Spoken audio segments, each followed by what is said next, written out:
If I had to pick one of the visual novels that made me fall in love with this genre all those years ago, this one would definitely be on the list. For many people, it's probably Umineko, Clannad, Steins Gate, Fate Stay Night, which are all fantastic picks. But Ever17 Out of Infinity holds a special place for me, and I believe deserves to be as highly regarded as the rest of these classics. Ever17 is a tale of 7 individuals trapped in a collapsing underwater theme park. Mysteries spring up, however, with merely escaping becoming the least of the survivors' concerns.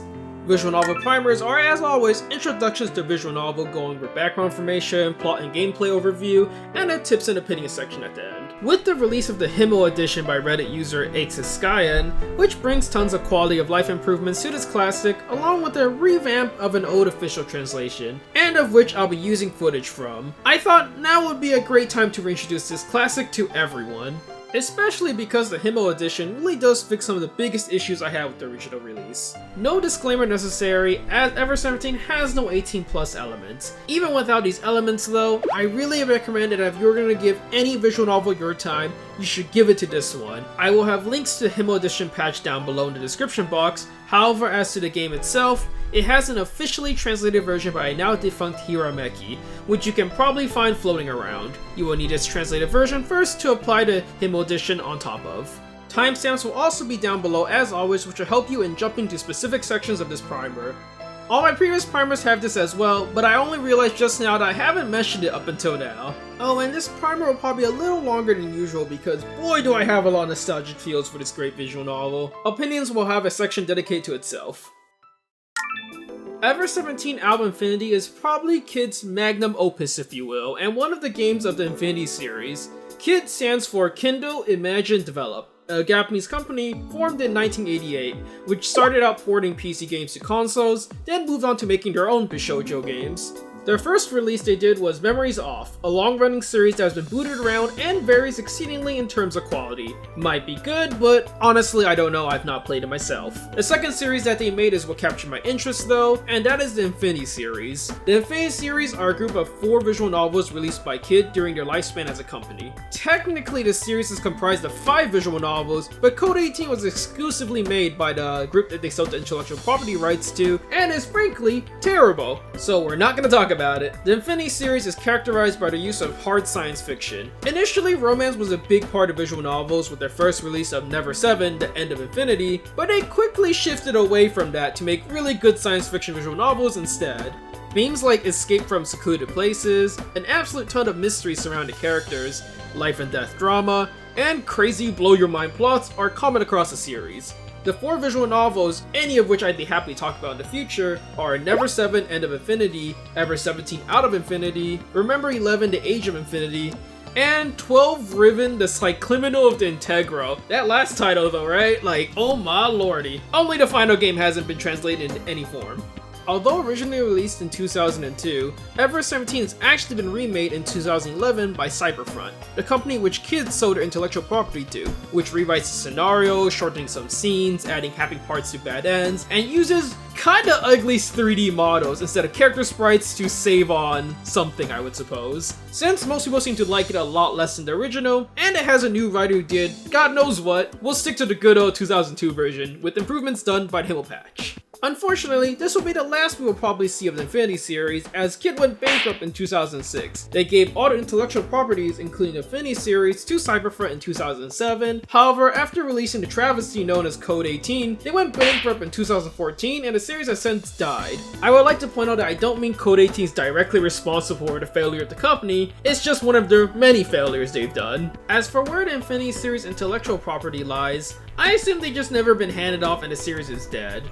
But hey, KID left 4 fantastic and unique visual novels to remember them by. Of course, I definitely recommend Ever17 as I'm currently doing a primer on it, but Remember 11 is great as well with tons of suspense and insanity. 12 Riven is not translated and honestly might be a little too much sci-fi for the average consumer, and Never7 I straight up never played, but again, will be willing to check out if anyone is interested. As I mentioned in the beginning, the basic plot of Ever17 is a tale of 7 survivors who are trapped in the underground aquatic theme park known as LeMU. The main perspective from which we view the game is comprised of Takeshi, an outgoing optimistic university student who does his best to rally survivors, and KID, his opposite, a shy young boy suffering from amnesia but nevertheless does his best to survive. The other survivors along with them are Sora, one of the staff members of LeMU stranded with them, and a computer engineer, Tsugumi, a dark woman with a sharp tongue and an even sharper personality, Matsunaga Sara, a young girl who's a super hacker of sorts, Tanaka Yubise Harukana, which everyone thankfully shortens to Yu, who is a part-timer at LeMU, and Yagami Koko, a super weird girl who probably has space magic. On the date of May 1st, a major accident occurs in LeMU, submerging half the facility underwater. The path to the surface and communication is cut off. With a 119-hour time limit before the water pressure breaks the facility, you have to find a way to escape from this ever-sinking theme park. Mysteries, however, crop up one after another as they look for a way out. Was this really an accident? And if not, why did it occur? Ever17 is a visual novel through and through, which means the only input the player has this time around is at certain points the player makes choices which influences how the rest of the game plays out, whether it be immediately or at some point later in the game. Unlike a visual novel like Machiko, however, your choices are important, and Ever17 has no qualms about tossing you into a bad ending should you make not enough of them correctly. Although, even the bad endings do have a bit of story to them. Since we got extra time as usual, I'll talk a bit more about the plot here. As I said earlier, you play Ever17 through the perspective of two protagonists, the outgoing Takeshi and Amnesia Kid. Past the prologue, you're quickly given a vital choice which determines which of the two you will play for the rest of the story. The story unfolds quite differently depending on which of the two you decide to follow, even though they interact with each other quite often throughout the game.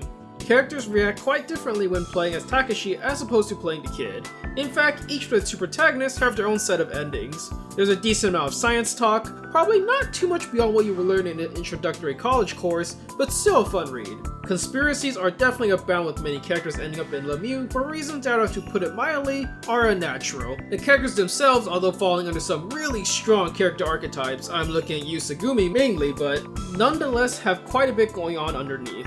Ever17 isn't a visual novel about picking your favorite heroine, but rather one about unraveling the mystery of the entire story, with each route carrying different pieces of the puzzle. The story is not complete until you've at least gone through the end of each route once. And that should be enough to give an overview of Ever17. That said, I still got quite a bit to say about my opinions, and some tips on what to look out for reaching the end. Since Ever17 is a visual novel, this section will be dedicated to giving a few hints with regards to getting the routes, and a bit more about how it works so you can feel confident in reaching the end. There will be minor spoilers in this section. I hinted at this pretty hard during the overview section, but Ever17 is a visual novel with a true ending that does its best to answer the mysteries presented throughout all the routes. In order to access this true ending, however, you will first require to complete all 4 of the main routes with their good ending at least once before this path is unlocked. After you beat all the routes, you are then able to access it by selecting specific choices that open up during either path in the story. Ever17 is the kind of visual novel where the true ending is the finale, and each route beforehand acts as a way to set the foundation blocks for the true ending to take place. So be prepared to go through quite a bit. Luckily with the Himmel edition, the skip function has been super improved by at least 10 times, so it should be a lot less of a drag compared to when I first played the game. As for how the routes work themselves, there are 2 main routes, one for each of the 2 protagonists. Each of the paths have 2 heroine endings, along with one finale that again can be accessed once all the 4 have been completed. Ever17 goes by what I like to call a relationship point system in order to determine whether you get a good or bad ending for the story. What I mean by this is that throughout the game as you make choices, these choices may or may not contribute to a running tracker, increasing or decreasing points for that heroine of the game. At a certain point close to the end, Ever17 will check whether the player has a high enough point score with that heroine and will use that to determine which ending they get. If all of this sounds familiar, it's because many visual novels use this system, with a notable example being Fate Stay Night. With that in mind, the easiest hint I can give you to getting good ends for this game is that make every choice that the person you're going for likes, and whenever you split up and have to make a blind choice, save before the check if the place you pick ends up involving that heroine. Although Ever17 hides this point system like every other visual novel, the Himmel edition actually includes a debug mode where it lets you cheat and look at the relationship counter. Completely up to you whether you want to use it or not. I replayed Ever17 again quite recently and was able to get all the good endings easily without relying on this debug method at all. I haven't exactly hit the fact that I like this visual novel quite a bit. I have a lot of respect for Ever17, both as the visual novel that really got me into this whole genre in the first place, and especially in context to when it came out. Ever17 first came out in the year 2002 on the Dreamcast, and a few months later, 2003 on PC. Now, I didn't play it then because at the time I didn't know Japanese and had to wait for the translated version to come out, which came out 2 years after in late 2005. At the time I played it, there weren't too many games that made me sit down after finishing and just think, wow, damn. And I mean this in context to all games, not just visual novels. I suppose Cross-Channel came out about the same time, but I mean Cross-Channel was more of a what the hell just happened, and it also got an English translation a lot later. And back then I had to wait like everyone else for the small tricklings of English translated visual novels to come out. Exclamations aside, even taking it outside the context of being a 16-year-old game, I played it again a few days ago and was still impressed by the presentation and story. Probably the only part of it I think that's aged dramatically are those CG scenes, but I think they still have a nice nostalgic charm to it. And I don't mean the CG as in like the character graphics, I mean like the 3D CG scenes. Ever17's deep mystery involving explanations of basic science theory, real-life experiments, and plenty of twists was quite something. Done almost a decade before 999 ever jumped into that wagon, and in my opinion, does it a lot better in a more concise and succinct experience. It's like if the Escape series didn't try to keep on sequel baiting, but was instead a story that felt complete from beginning to end. In fact, I would feel relatively confident saying that the Zero Escape series probably took heavy inspiration from the Infinity series, but that's just my speculation. Going to jump into some pros and cons now, but I'm going to avoid any spoilers as the game has quite a bag of tricks that would be a shame to reveal preemptively. My first huge positive for Ever17 is that I think it's probably one of the best visual novels I've played to do a true ending structure.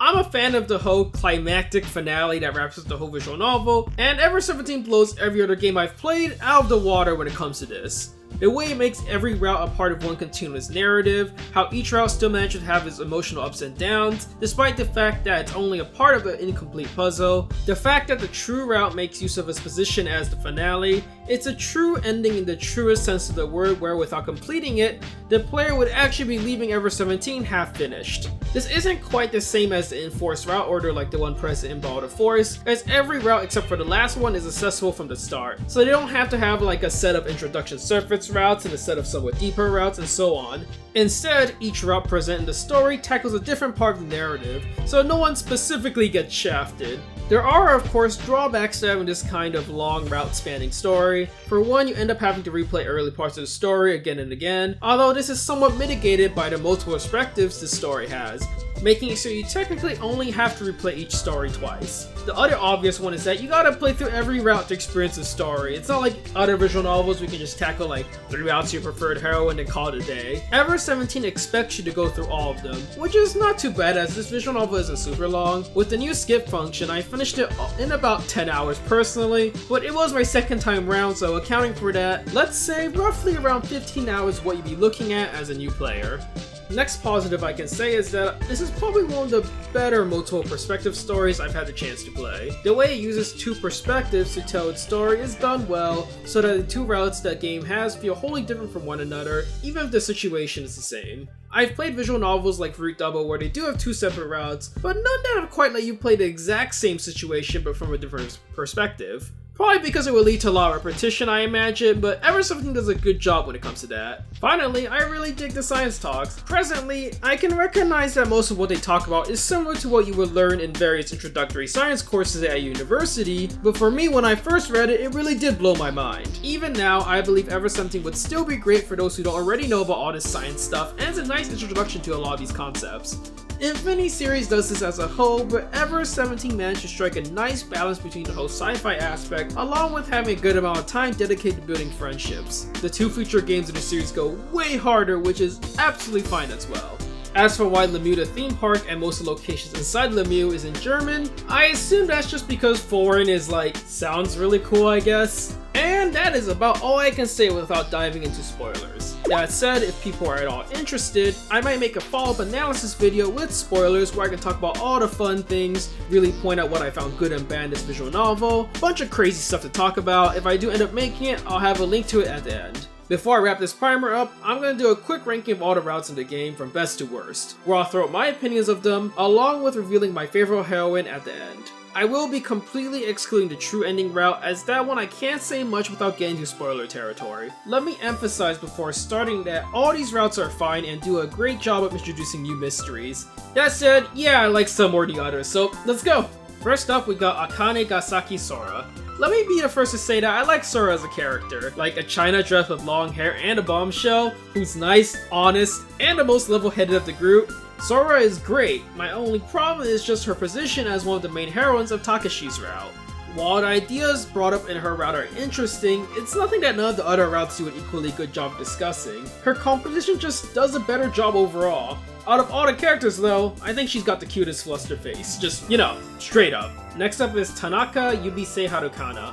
If Sora was the more science, less drama route of the two for Takashi, Yu's route is the same for the kids. It's not that having more science is bad per se, it's just that when it comes to the cost of having not quite as good drama, that's when I have a problem with it. Luckily, it does contain quite a bit of new information, some from Sora's route, some from other route as well, and I do like Yu as a character. I greatly enjoyed seeing more of her inner struggles that she faces as opposed to what you get to see outside of her route.